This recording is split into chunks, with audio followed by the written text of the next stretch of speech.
Hello everyone, আজকের এই ভিডিওতে আপনাদের সবাইকে স্বাগতম। আর আজকের এই ভিডিওতে আমরা অ্যাশ স্যারের দেওয়া কিছু লেটেস্ট আপডেট নিয়ে কথা বলবো। জি হ্যাঁ বন্ধুরা, ইকোসিস্টেম ব্যাক অফিসে ও নিউজ 20 প্রকাশিত হয়েছে। আমি আশা করছি আপনারা সবাই ইতিমধ্যেই এটি চেক করে নিয়েছেন।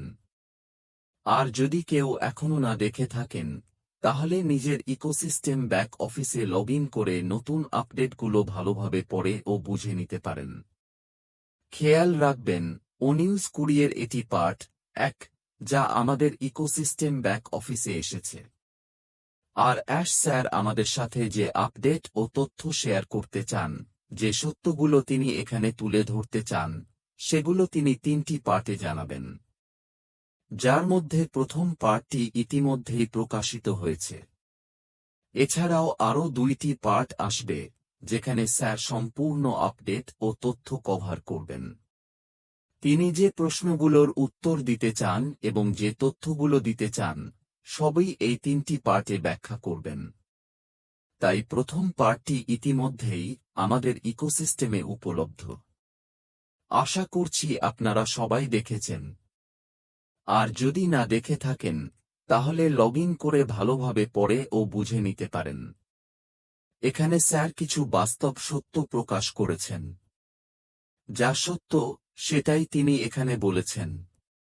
যেখানে তিনি উল্লেখ করেন যে এই সিরিজে যেসব বিষয় আলোচনা করা হচ্ছে, সেগুলোর কিছু এখনও আইনি ও নিয়ন্ত্রক প্রক্রিয়ার অধীনে রয়েছে। এবং এই কমিউনিকেশন শুধুমাত্র প্রেক্ষাপট বোঝানোর জন্য, এই প্রক্রিয়াগুলোকে প্রভাবিত বা প্রতিস্থাপন করার জন্য নয়। এই বার্তাটি মিস্টার অ্যাশ মুফারেহ স্যারের পক্ষ থেকে একটি 3 পর্বের বার্তা, যার প্রথম পর্ব ইতিমধ্যেই আমাদের ইকোসিস্টেম ব্যাক অফিসে এসেছে। স্যার আরও বলেন, ও নিউজের এই 3টি পর্বে তিনি স্পষ্টভাবে, বাস্তব তথ্যের ভিত্তিতে এবং প্রকাশ্যে পর্দার আড়ালে কি ঘটেছিল, তার সঠিক তথ্য তুলে ধরবেন। 3টি পর্বের মধ্যেই সবকিছু ব্যাখ্যা করা হবে। এই 3 পর্বের সিরিজটি কাউকে দোষারোপ করার জন্য নয়। আমি আবারও বলছি বন্ধুরা, এটি দোষারোপের জন্য নয়, বরং এটি সত্য, জবাবদিহিতা এবং স্বচ্ছতার মাধ্যমে বিশ্বাস পুনরুদ্ধার করার জন্য। অর্থাৎ এখানে কাউকে দোষ দেওয়া হচ্ছে না, বরং প্রকৃত সত্যটা কি ঘটেছিল, সেটাই আমাদের সবার সামনে তুলে ধরা হচ্ছে। স্যার বলেন, তিনি এখন কথা বলছেন কারণ এটাই সঠিক সময়। স্যার আগেও বলেছিলেন যখন সঠিক সময় আসবে, তখন তিনি অবশ্যই বলবেন কি হয়েছে, কিভাবে হয়েছে এবং কেন হয়েছে। আজ ঠিক সেই সময়টাই এসেছে। এখন তিনি স্বাধীন ও প্রস্তুত সব সত্য তুলে ধরার জন্য। দীর্ঘ সময় ধরে স্যার নীরব ছিলেন, এবং এই নীরবতা ছিল ইচ্ছাকৃত। আপনারা সবাই জানেন, অনেক দিন ধরে তিনি খুব বেশি কথা বলেননি। এটা কোনো টালবাহানা ছিল না, বরং সবকিছুই পরিকল্পনা অনুযায়ী চলছিল।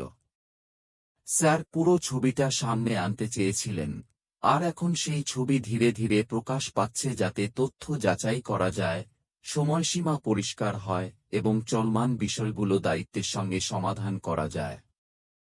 আপনারা জানেন, অনপ্যাসিভ নিয়ে একসাথে অনেক বিষয় চলছিল, যেমন এসিসি কেস এবং আরও কিছু আন্তর্জাতিক বিষয়। সেগুলো দায়িত্বের সঙ্গে সমাধান করতেই স্যার এই নীরবতা বজায় রেখেছিলেন। এখানে স্যারের একটি মূল নীতিও ছিল, ব্যবসা হয় ঠিক করো, না হয় একেবারে নতুন করে গড়ে তোলো।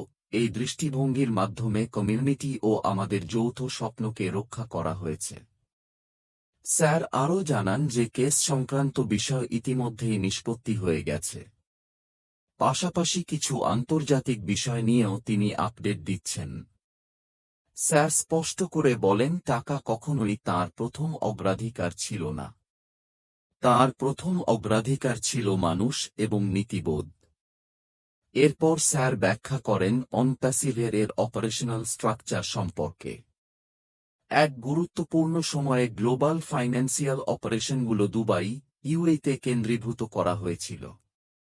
তখন এই স্ট্রাকচারের নেতৃত্বে ছিলেন CFO Michael Thomas Curran, CEO Mohammad Kamal Anwar financial operation, payment processor, merchant account এবং ব্যাংকিং সম্পর্ক সবকিছুই তখন দুবাই থেকে পরিচালিত হচ্ছিল। তাদের নির্দিষ্ট অথরিটি ও লাইসেন্স দেওয়া হয়েছিল শুধুমাত্র অপারেশনাল সুবিধার জন্য, মালিকানা হস্তান্তরের জন্য নয়। তখন এই স্ট্রাকচারটি শক্ত মনে হলেও পরবর্তীতে বাস্তবতা ভিন্ন কিছু প্রকাশ করে, যার ব্যাখ্যা স্যার পরবর্তী পর্বে দেবেন।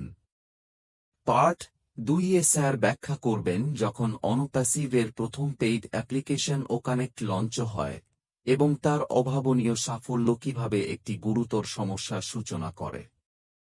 এই কারণেই বন্ধুরা, ইকোসিস্টেমের সাথে যুক্ত থাকুন।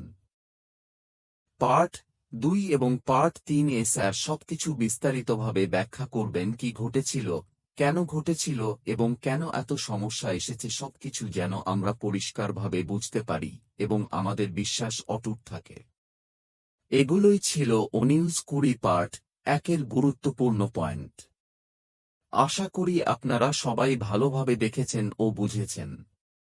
সবশেষে বলবো, যদি আপনি এই চ্যানেলে নতুন হয়ে থাকেন তাহলে অবশ্যই চ্যানেলটি সাবস্ক্রাইব করুন, যাতে সঠিক সময়ে সঠিক তথ্য নিয়মিত পেতে পারেন। বন্ধুরা, ধন্যবাদ।